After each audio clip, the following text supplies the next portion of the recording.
So we're really excited to welcome Dinny Evans as our guest speaker today.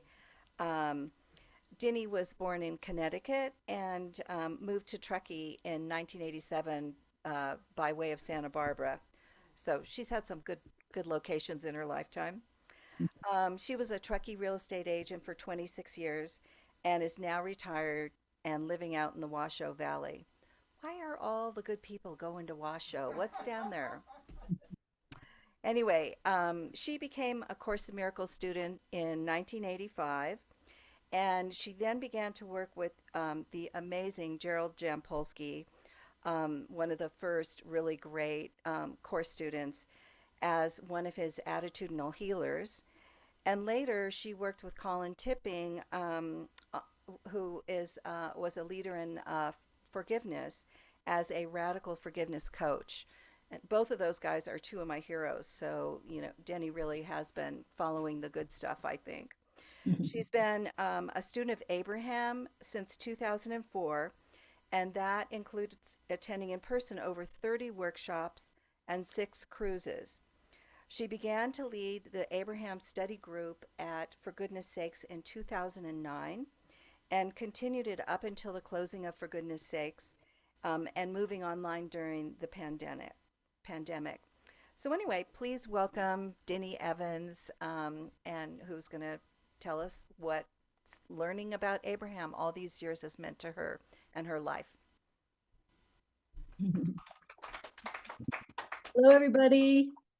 I'm so excited to be here. And so I just want to make it really clear. I am not a teacher of Abraham. I am a facilitator. And I have thousands of people sitting in the hot seat, which is what you do when you're at a Abraham in-person experience. Somebody gets called into the hot seat. Abraham picks someone from the audience who they feel will have a question which will benefit the group. The first workshop I went to was in San Rafael in 2005 in February. And then I immediately signed up for the cruise to Alaska in 2005. So I'm going to play 2 different hot seat experiences. The first one is me on the Alaska cruise when I was a total newbie. And then the second one is I found to be an example of someone who gets in the hot seat in the way that Abraham goes through answering amazing principles of law of attraction. And it's all about law of attraction. So let me think if there's anything else I wanted to say. When this is done, I'll explain what happened to me after my sitting in the hot seat, because it was pretty amazing. They went from like 250 people on the cruises to I think now like 800. And pretty amazing. I want to also say that even though you hear the voice of Esther Hicks, she is not Esther during these workshops. Is Abraham. That's why we call them they. And she downloads the messages that she has. And Esther doesn't even know what she says until later when she listens to what was going on. So with that, I'm going to start, and then I'll do one, and then I'll go right into the other, and then I'll tell you what happened with my experience, and then we'll have any questions, answers, comments, or whatever. Okay, so here we go. Vibrational energy question. I need guidance. I guess the best way I know to ask this is I'm really enjoying the drive to San Diego, but I find that when I'm making it with... Okay, I'm going to stop real quickly. Abraham uses many different examples of ways to understand where they're coming from and what they say. This one is talking about driving from Phoenix to San Diego, and people stop in Yuma when they get concerned and are afraid to keep going. Okay. My husband of 25 years, he wants to stay in Yuma. And so I feel like we're not a vibrational match.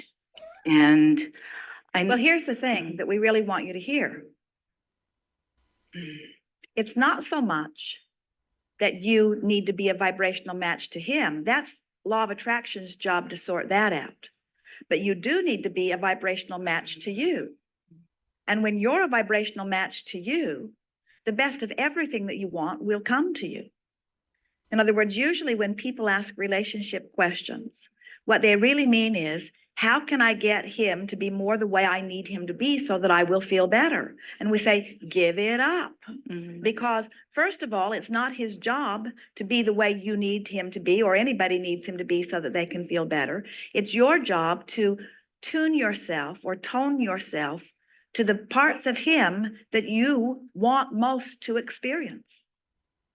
In the beginning, when relationships are new, mostly you are each looking for the best of each other. You're hoping it will work out. You're hoping that this person is who you really want them to be. You're dreaming sometimes a little more than you're observing, and your vibration is cleaner and purer.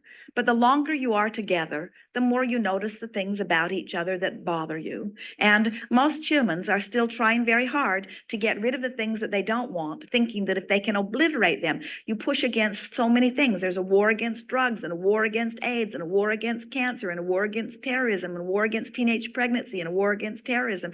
Did we mention there's a war against terrorism? And all of the things that you are pushing against, instead of them getting smaller and going away, they become more. And so when you see characteristics in your relationship or in the personality of someone else that you don't like, and you give them attention and you want them to go away, all that happens is you activate those things in you. So not only do they not go away, they show up more frequently. And then you say, you need to be different so that I can feel better. And we say, no, you need to be different so that you can feel better. Don't ask anybody else to need to be different so that you can feel better.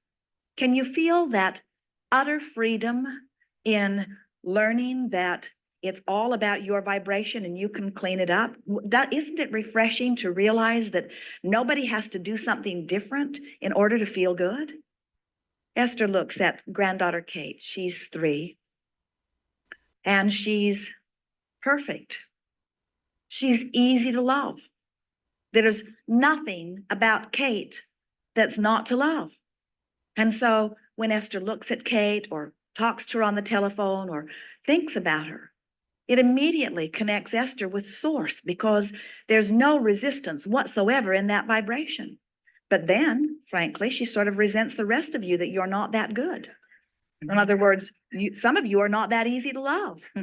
And so we know that it would be nicer for Esther if you would all just figure out what she wants and be it, so that all she has to do is lazily gaze in your direction and feel good. And many of you would like everybody to clean themselves up so that you could just gaze in their direction and you would feel good. But it's not their job to make themselves the way you need them to be so that you can feel good. It's your job to make peace with where you are and find a way of aligning with your desires. It's not things that are wrong with people that are upsetting you. It's your attention to them and your subsequent activation of something that you don't want that then conflicts with what you do want. Are you getting this? So here's how it works. You're banging around with this person, you're living with them, you're watching them, you're having experiences, and some of the experiences are wonderful and you say, yay, I want more of those. And some of the experiences don't make you feel so good and you say, I don't want any more of those. And in all of that, you are sending preferences into your thought bank in the sky, so to speak. In other words, rockets of desire are preceding you, and Source is agreeing with every one of them and lining all of those probabilities up for you. But then you haven't trained yourself yet to be a match to what you've dreamed into place. Instead, you're looking at this characteristic, and it might be a characteristic that's really in your face. In other words, we understand.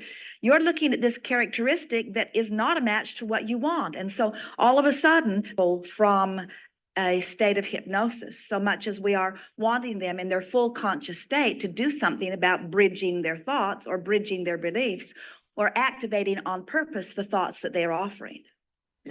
We really want you to hear it, that if your thought is active enough, that it is a strong player in your point of attraction, you're getting a... Okay, I'm stopping because it went to some other guy. So hold on, I'm getting me back. There's discord between the desire that you have been honing and putting into place and what you're observing right now. Now, a normal person living very conditional love would say, you need to do something about this that I'm observing, because I can't observe this and be in alignment with what I want at the same time. But if you get him whipped into shape, somebody else will turn up that isn't. In other words, we see mothers getting their sons all whipped into shape just the way they need them to be, and then he goes off and falls in love with some girl, and then he does what she wants. In other words, when you're counting on someone performing or changing conditions so that you can feel good, you're always obliged to them. You're sort of in a trap. It's really what's wrong with most relationships, where if you could make peace with where they are by acknowledging that there are things you like and things you don't like, and turn your undivided attention to the things you do like, get a book of positive aspects, activate in yourself the very best parts. If there are 10 dominant characteristics and only one of them is lovely and the rest of them are despicable, focus upon that one and let that one wonderful characteristic be what's active within you, so that when you say that person's name, when you think that person's name, that's the vibration that is activated within you. And because that vibration that is activated within you is so in alignment with what you want, now you are in perfect alignment. And when you are in perfect alignment and you are on your signal, the universe cannot give you from that person anything that does not match that signal.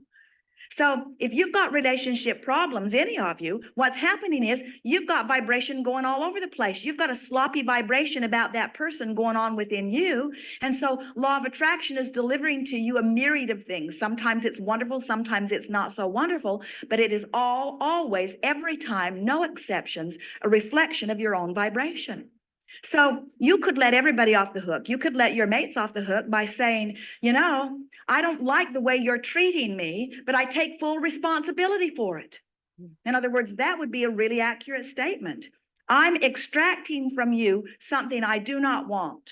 Now, you could get a little dig in if you wanted by saying, I'm extracting from you something that I do not want because I've been observing it so present in your experience for so long. And it's such a predominant part of your personality that I can hardly get my eyes off of it. And because I can't get my eyes off of it, I've trained that into an active part of my vibration. And so now it seems, dear one, that I'm getting a whole lot of that from you. So I'm going to do my best to ignore that aspect of you, which, by the way, I wish you'd get rid of, but I understand it's not your job to get rid of it.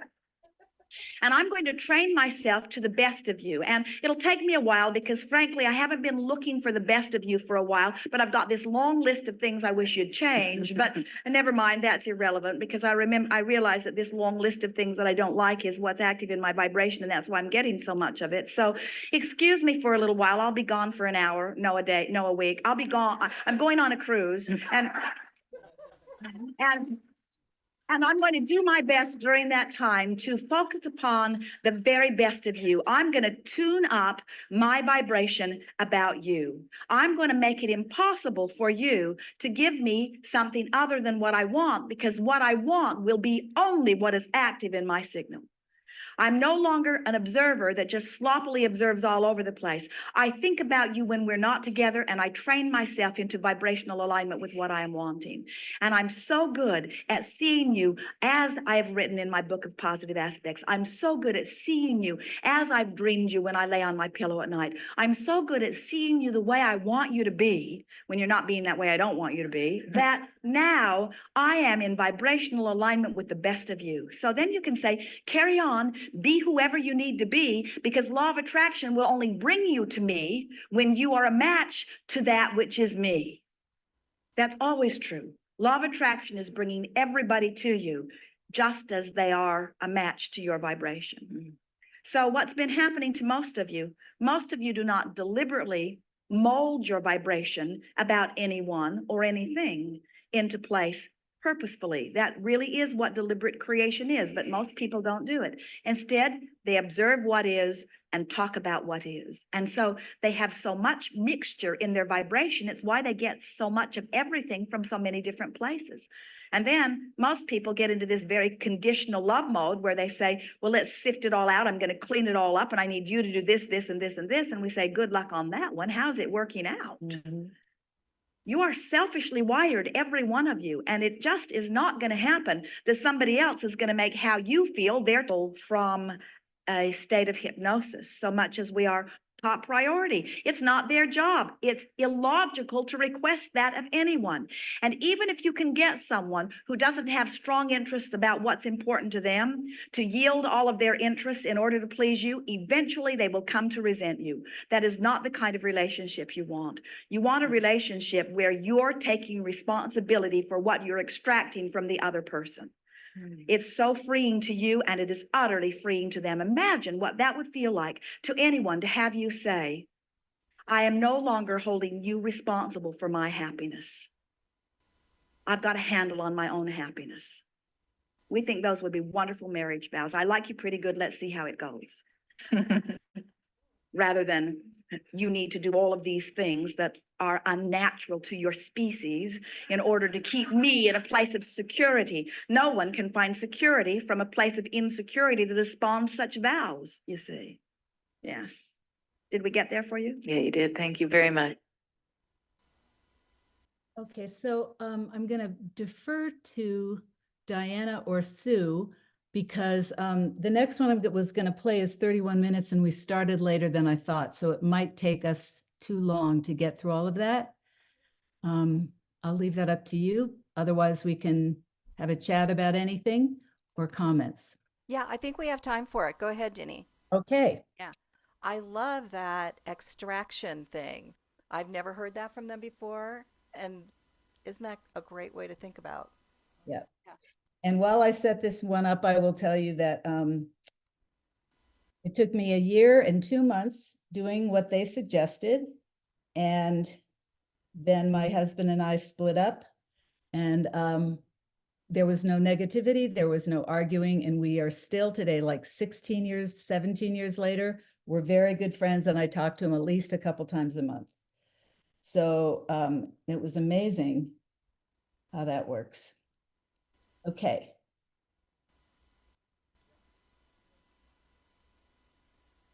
And are you refreshed? Good. Now what? This one isn't quite so loud, so hopefully you can hear it. Just had yogurt. I knew I'd be here today, so. And So I- you just spread yogurt all over your face just to make sure?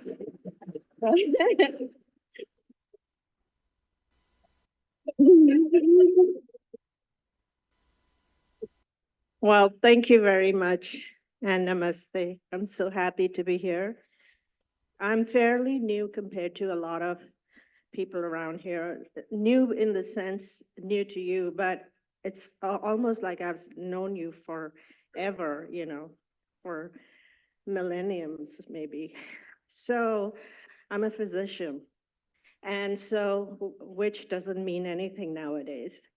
So with the way things are going, I'm at a crossroads in my career. We want to say something to you. We're happy to talk with you, but we just want to say something since you have introduced such a poignant word. The only crossroads you are ever at is the divergence from your path crossroads. In other words, your alignment crossroads, that's the only one.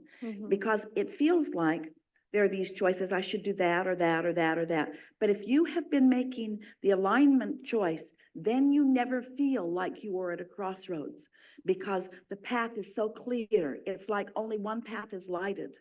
It's not like, should I do that or that? It's once you've practiced following the path of least resistance, it is so clear what to do because you've already experienced the clarity of the vibration turning to the thought and emotion and then impulse and so forth. You see what we're getting at? I get it, and Crossroads only really comes if you haven't figured out how to follow your alignment and you're just trying to figure out what to do, this or that, what to do, this or that.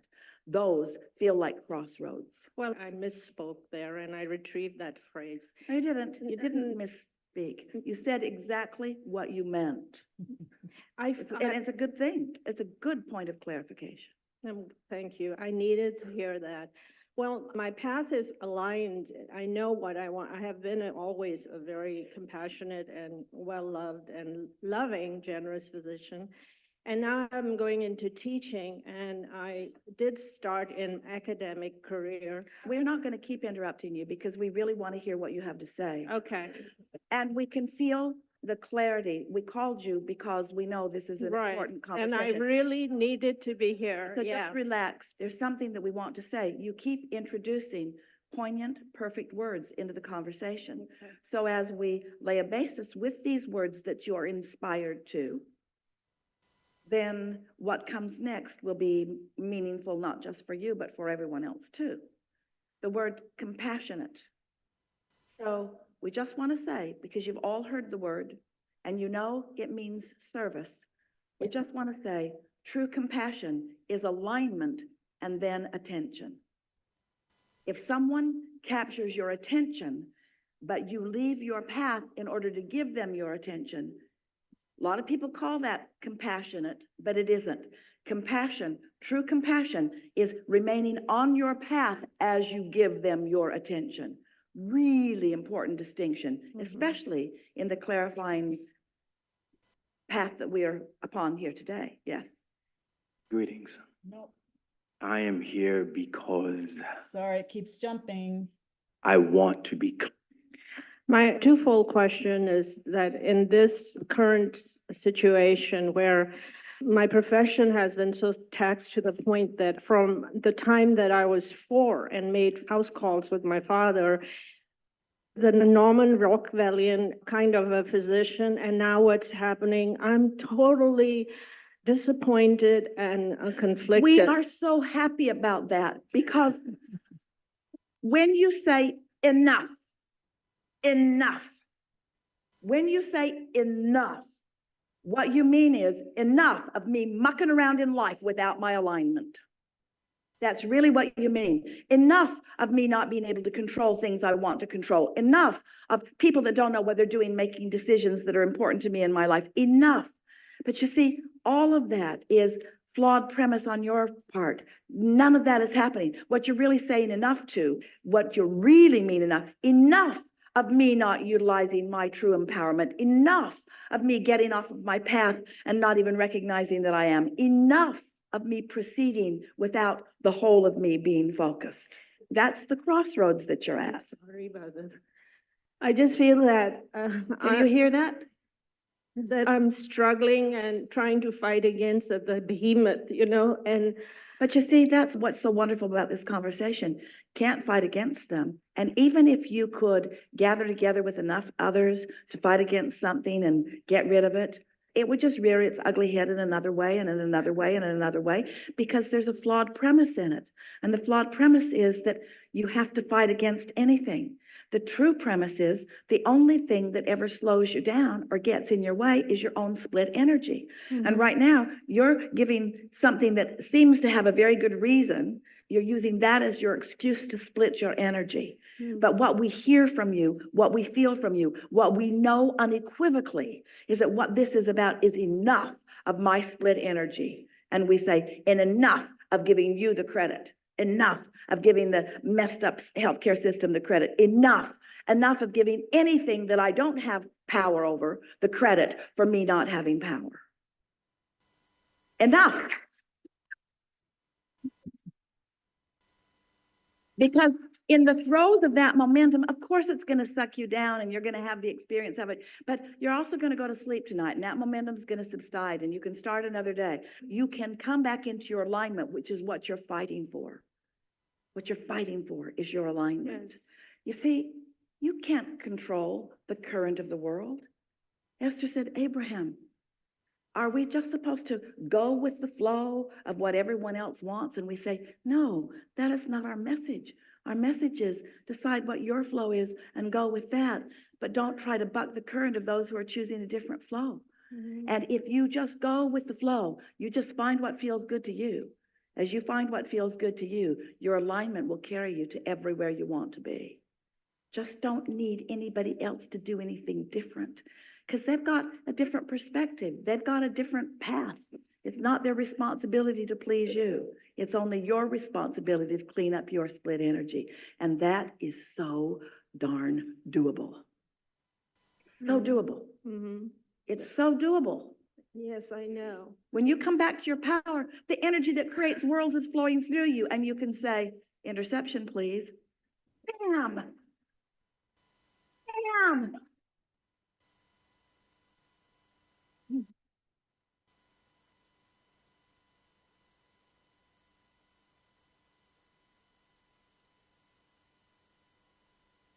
So I did that at the academic institution, and I had to resign because the numbers, the 10-minute slots, and all those things. And I said, this is not, people were writing notes before they saw the patients. I said, this is not done. This is not medicine. But you see, don't continue to beat the drum of that. Don't continue to beat the drum of it, and don't continue to try to elicit agreement from anywhere. Just know what you know and let it go. Let those things you can't control go while you garner alignment which you can control, which gives you ultimate control of everything that matters to you. Really, we're not kidding you. In the throes of it, we've said to people for a long time, start with things that are easier. Don't take your life's purpose or the thing that matters more to you than everything else put together and let that be the thing that you're using to try to show yourself that you can stay in alignment. Just get in alignment on the things that are easy, because it doesn't matter what subject you are using as your point of focus in order to get you into alignment. Alignment is alignment and will lead you to everything you've put into your vortex.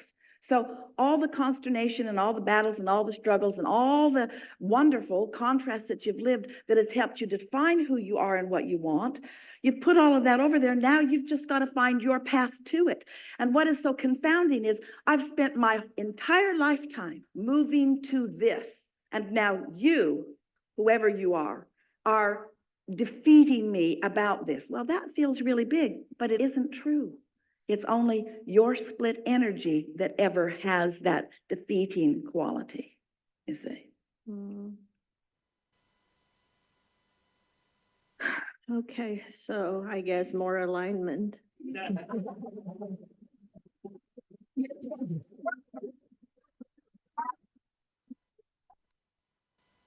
No, I mean, truthfully.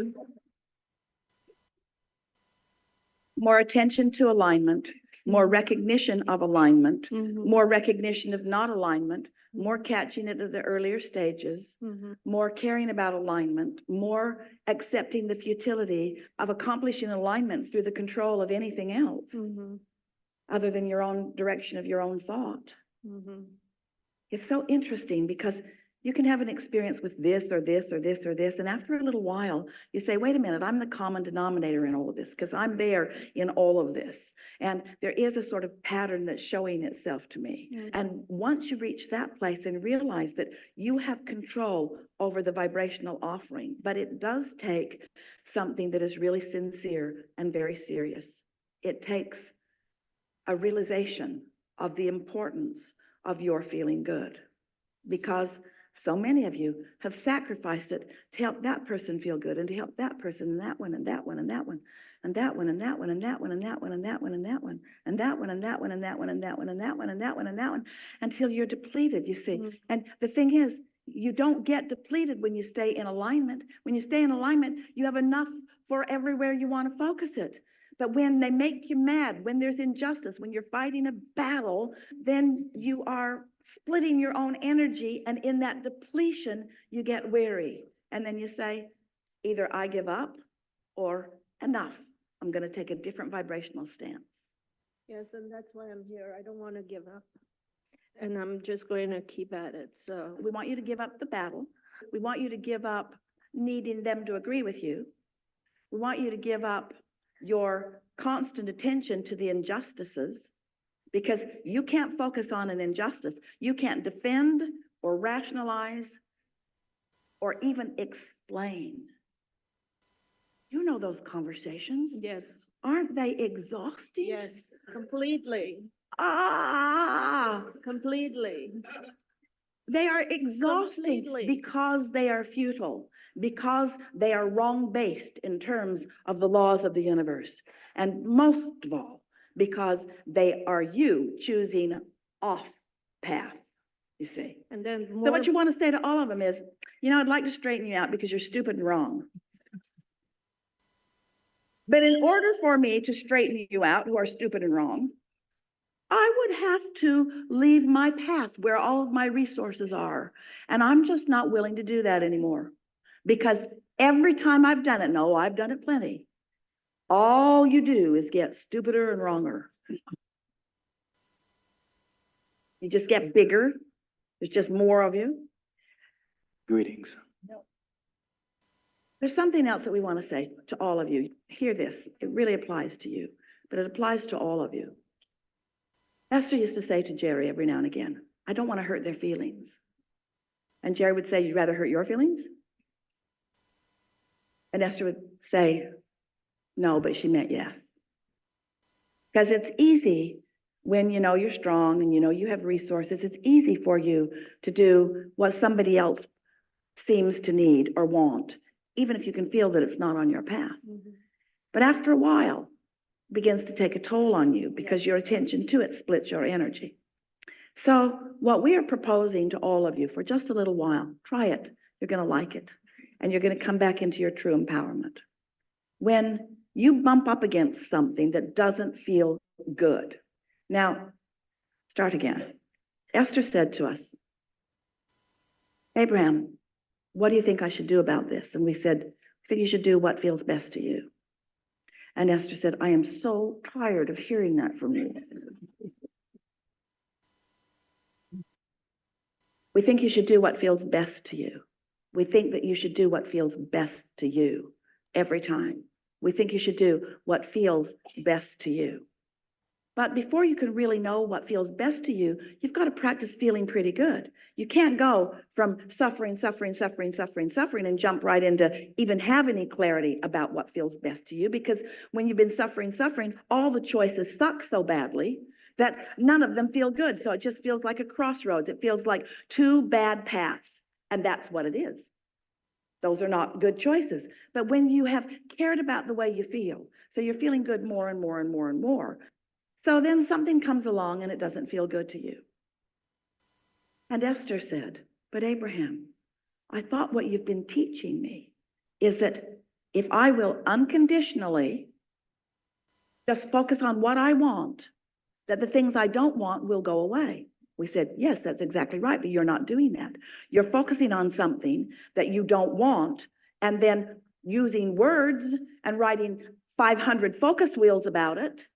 We said it would be like going to a restaurant or to a buffet, and here is something that you cannot stand. It just gives you the creeps to even think about putting it in your mouth. And you say, need to write some focus wheels. I'm going to write some focus wheels. I'm going to make a list of positive aspects of that. I am going to line up with that thing I do not like. I'm going to do focus wheels until I can eat that unconditionally with pleasure. And we say, you've been missing the point.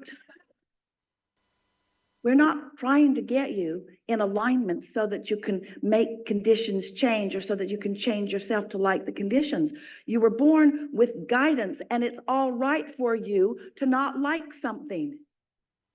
It's not your job. So let's say there's a condition that presents itself to you, and you bump up against it, and you bump up against it, and you bump up against it, and you write 500 focus wheels, and you're still bumping up against it because it is someone making choices that are not aligning with your path. Mm-hmm. But you don't give yourself permission, worthy beings that you are, to follow your own path. No, you feel like you have to be in service. You feel like it's your job to make this work out no matter what. No, it isn't. It's your job to follow the path of least resistance. So the source within you knows where you stand in relationship to everything you want and knows the path of least resistance to get you to it. And you step over there way off the path, but your source is still calling you back and calling you back and calling you back. But it's as if you say, no, source, alignment, guidance, source, God, I need to do it the hard way in order to prove my worthiness. And we say, we want you to prove your worthiness by understanding what feels good. We want you to follow the path of least resistance. We want you to get on the path that feels good.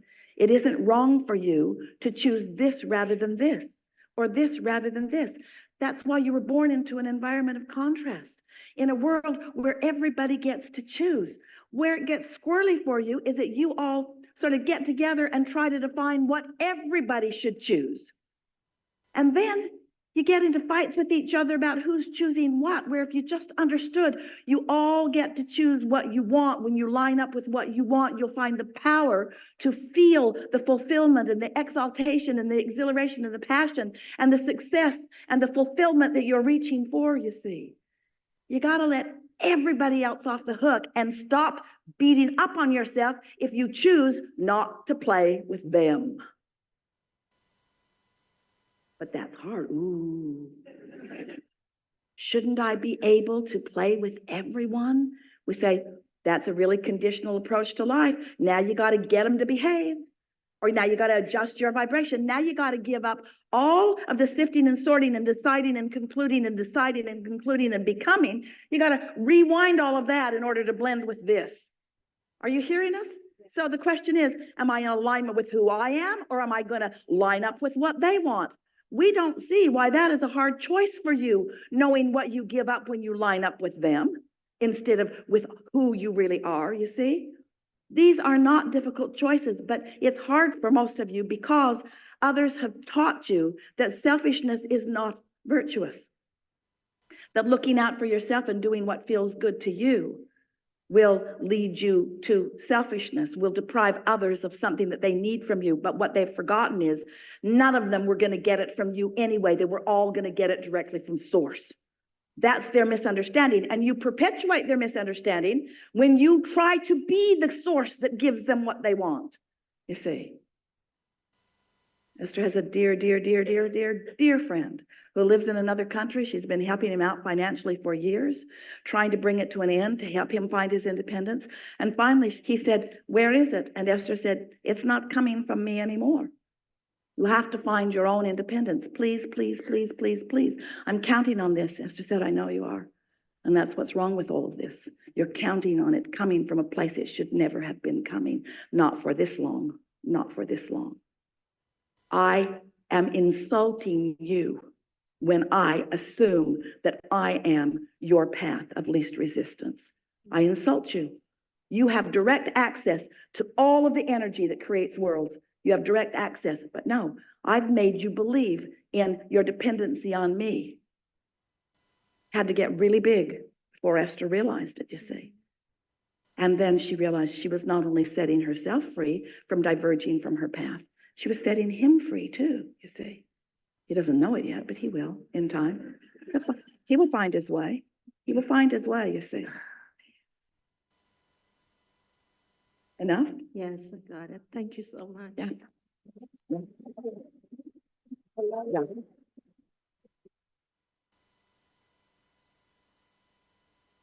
Okay. That's what I had to play today. If anybody has any comments, I will say the one thing is, mine was 2005, that was 2015, so the 10 years apart. And one of the things they're saying now is when you have a negative thought, that is your inner being telling you to change your thought, to find a better place. Because the negative thought only takes you to where you don't want to be. And that's it.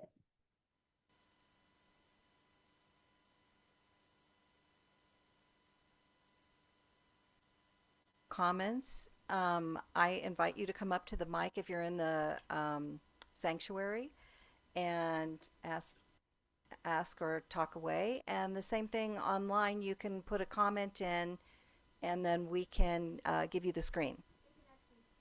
Oh, you can just speak directly. Okay. Unmute yourself, yeah. Okay. Yeah.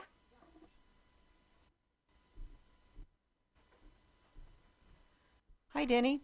So before you introduced the two talks from Abraham, you said you were going to talk about how the first one changed your life, and how did it? Well, Abraham said it was about me, not about me wanting him to be different. And so that was in July of 2005. I did what was suggested. I kept looking at the good parts, not the bad parts of my husband. And after 14 months, we decided, like she said, I like you pretty good. Let's see how it goes. After 14 months, we decided, I like you pretty good. Let's see how it goes. And we split up, ended up getting a divorce. And today because there was no anger that I hate you, this is what you did to me. We're friends, we're good friends, we have grandchildren, and we want our grandchildren to know that just because you decided not to be with the person you were with for all those years, you can still be friends, because that's how it all started. So it was a great lesson for me, totally changed my life, knowing that you don't have to dislike somebody, you just have to let them be who they are, and you accept who you are.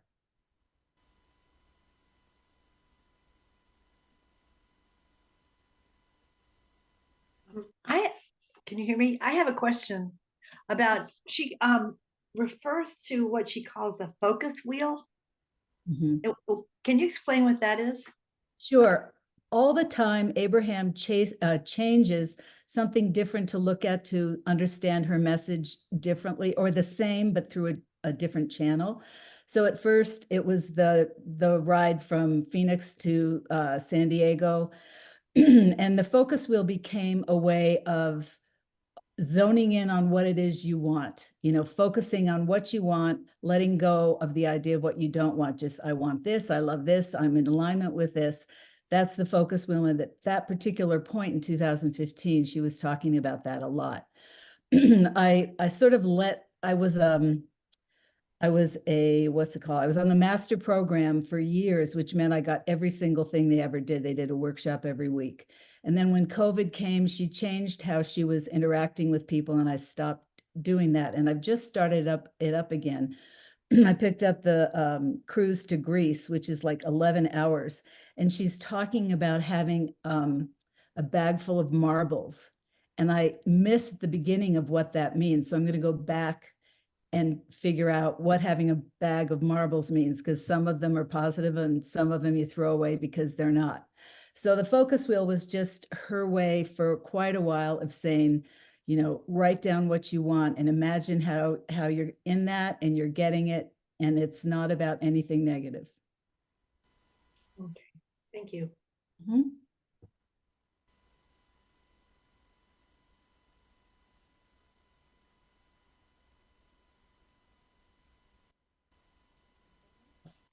Can you hear me?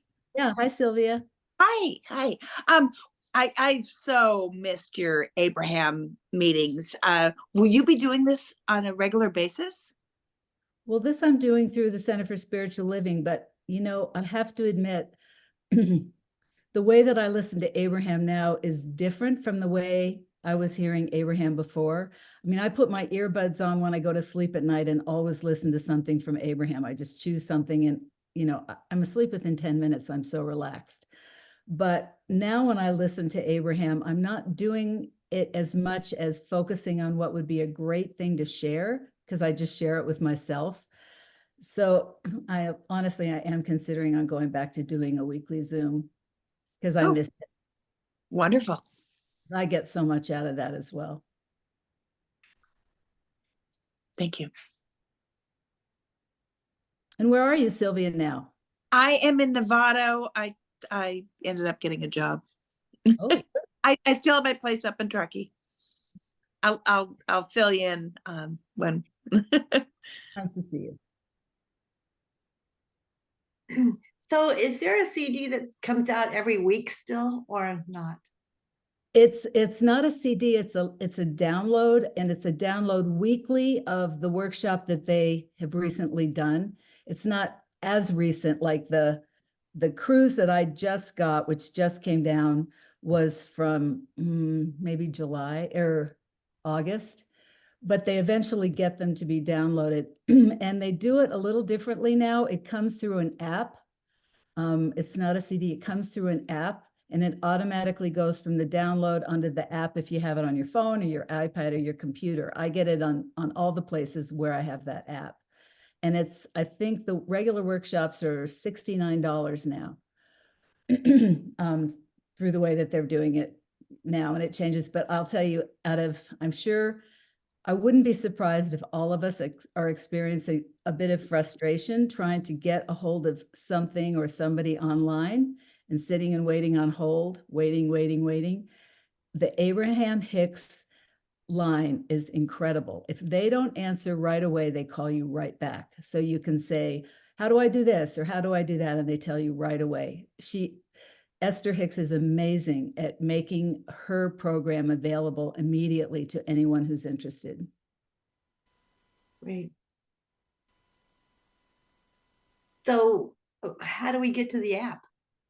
Okay, so it is called, but what you would first do, well, you'd get to the app, but what you would first do is hook up with them about getting a download of something that you want. And then the app is called Kajabi, Kajabi. So when you purchase something from them, it automatically goes to your Kajabi account. Oh, If you call them, you can do Abraham-Hicks.com.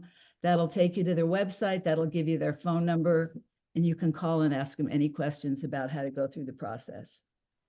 They truly are amazing. you know, I've gone on YouTube. You can also go on YouTube. Mhm. But it's really interesting because it's all animated, Mhm. which is kind of strange. Sometimes it's really Esther being Abraham, but usually it's something else. But you hear the message anyway. But you don't always hear like the whole workshop. I don't know how they pick what they put on YouTube. Okay, interesting. Thank you. Thank you so much. That was so interesting today. Just loved it. Good. Thank you for being here. Thank you for being here. And I've just been thinking about this, the second person, the doctor, who, I mean, obviously to be a doctor, you have to be pretty smart. And yet she was having such a hard time getting out, getting out of that place that she was in with her thoughts there. And, Esther had to kind of like beat her up a little bit, or Abraham Abraham. had to beat her up a little bit to get her to, snap out of it, lady. And, it's important, I think, for all of us to do a little thinking about where are those places in our lives where we are stuck in, negative thinking cycles that are just taking over our lives. Um, and I know I used to listen to a lot of the Abraham tapes for years. I just sort of got out of the habit of it and moved on to other things. But this has kind of reawakened my interest in them, and I'm definitely going to go see what they're up to these days now. So, anybody else have any questions or thoughts? Or I'll just say that it is funny because some of the people that get in the hot, like I say, they always pick somebody that has something to say that vibrationally they feel will be good for the group to hear.